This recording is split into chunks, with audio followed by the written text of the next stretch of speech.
అంబేద్కర్ పై అనుచిత వ్యాఖ్యలు చేసిన కేంద్ర హోంమంత్రి అమిత్ షాను కేంద్ర ప్రభుత్వం తక్షణమే బర్తరఫ్ చేయాలని ప్రజా సంఘాల నాయకులు డిమాండ్ చేశారు. పార్లమెంట్లో డాక్టర్ బిఆర్ అంబేద్కర్ గారిని అవమానపరుస్తూ కేంద్ర హోంమంత్రి అమిత్ షా చేసిన వ్యాఖ్యలకు నిరసనగా శ్రీకాకుళం అంబేద్కర్ విగ్రహం వద్ద నిరసన కార్యక్రమం ప్రజా సంఘాల ఆధ్వర్యంలో నిర్వహించడం జరిగింది. అంబేద్కర్ విగ్రహాన్ని పాలాభిషేకం చేసి శుభ్రం చేశారు. ఈ సందర్భంగా వారు మాట్లాడుతూ అంబేద్కర్ పై అనుచిత వ్యాఖ్యలు పార్లమెంటు వేదికగా చేసిన కేంద్ర హోంమంత్రి అమిత్ షాపై సుప్రీంకోర్టు సుమోటోగా కేసు నమోదు చేయాలని డిమాండ్ చేశారు.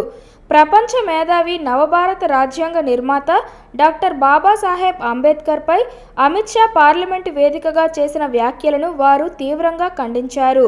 పార్లమెంటు వేదికగా అంబేద్కర్ను అవమానపరిచిన అమిత్ షాపై జాతీయ ఎస్సీ కమిషన్ జోక్యం చేసుకోవాలని, ఆయనపై ఎస్సీ ఎస్టీ అట్రసిటీ చట్టం ప్రకారం కేసు నమోదు చేయాలని డిమాండ్ చేశారు. భారత రాజ్యాంగ స్థానంలో మనుస్మృతి పెట్టాలనే ఉద్దేశంలో భాగమే పార్లమెంటు వేదికగా అమిత్ షా వ్యాఖ్యలు బయటపడ్డాయని విమర్శించారు. ప్రపంచ మేధావి నవభారత రాజ్యాంగ నిర్మాత, భారతరత్న, నిమ్నజాతుల ముద్దుబిడ్డ, బడుగు బలహీన వర్గాల ఆశాజ్యోతి డాక్టర్ బిఆర్ అంబేద్కర్ పై పార్లమెంటు వేదికగా అంబేద్కర్ అనడం ఫ్యాషన్గా మారిందని, వాళ్ళు అన్నిసార్లు అనడం కంటే దేవుడి పేరు స్మరిస్తే స్వర్గంలో స్థానం దక్కుతుందని అమిత్ షా వ్యాఖ్యానించడం బీజేపీ అసలు రంగు బయటపడిందని అన్నారు. రాజ్యాంగ నిర్మాత, అలాగే ఈరోజు అనేక మంది దళిత అట్టడుగు వర్గాలకు సంబంధించినటువంటి ఆశాజ్యోతి అయినటువంటి డాక్టర్ బిఆర్ అంబేద్కర్ గారిని పార్లమెంట్లో ఈరోజు హోంమంత్రిగా ఉన్న అమిత్ షా అంబేద్కర్ అని చెప్పి మీరు పదం వాడటం కాదు, ఏదైనా దేవుడిని మీరు స్మరించుకుంటే మీకు స్వర్గంలో మంచి ప్రాప్తం లభిస్తుందని చెప్పి ఆ రకంగా మనువాదుల తాలూకా మనోభావాన్ని పార్లమెంట్లో అంబేద్కర్ని అవమానిస్తూ మాట్లాడటం ఉంది. ఈ భారత ప్రజలందరూ కూడా అవమానించేటని ఇప్పటికైనా సరే బీజేపీ ప్రభుత్వం అంబేద్కర్ని అవమానపరిచినటువంటి హోంమంత్రి అమిత్ షాని మంత్రివర్గం నుండి వెంటనే బర్తరఫ్ చేయాలని చెప్పి పార్లమెంట్లోని ప్రజలందరికీ కూడా క్షమాపణ చెప్పాలని చెప్పి డిమాండ్ చేస్తున్నాం. ఇప్పటికైనా సరే మనువాదుల తాలూకా అభిప్రాయాలు ఏ రకంగా ఉన్నాయి, వాళ్ళ ఆలోచన విధానం ఏ రకంగా ఉందంది ఈరోజు అర్థమవుతుంది.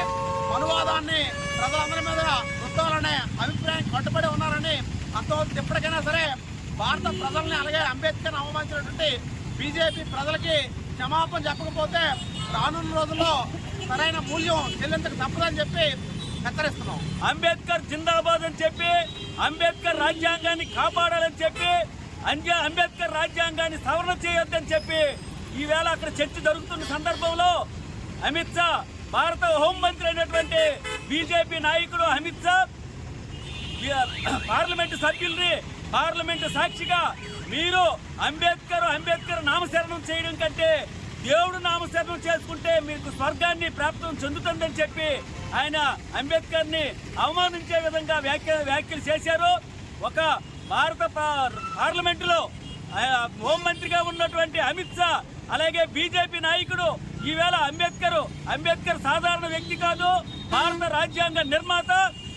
రాజ్యాంగ నిర్మాతని నిండు సభలో అవమానపరచడం అమిత్ షా ఖండకావరం, అలాగే బీజేపీ యొక్క ఖండకావరం, మతోన్మాదుల యొక్క దుర్మార్గాన్ని ఈ సందర్భంగా మనం ఎండగట్టవలసిన అవసరం ఉంది. ఈవేళ అంబేద్కర్ని అవమానపరచడం కాదు, భారత ప్రజానీకాన్ని అందరినీ అవమానపరిచే విధంగా ఉంది. కాబట్టి వెంటనే అమిత్ షాని మంత్రి పదవి నుండి బర్తరఫ్ చేయాలి. అలాగే ఆయన చేసిన తప్పుకి ప్రజలందరికీ క్షమాపణ చెప్పాలి. లేకపోతే ఆందోళనలు భవిష్యత్తులో ప్రజల ఆగ్రహానికి గురికాక తప్పదని ఈ సందర్భంగా అమిత్ షాని కేంద్ర ప్రభుత్వాన్ని హెచ్చరిస్తున్నాం.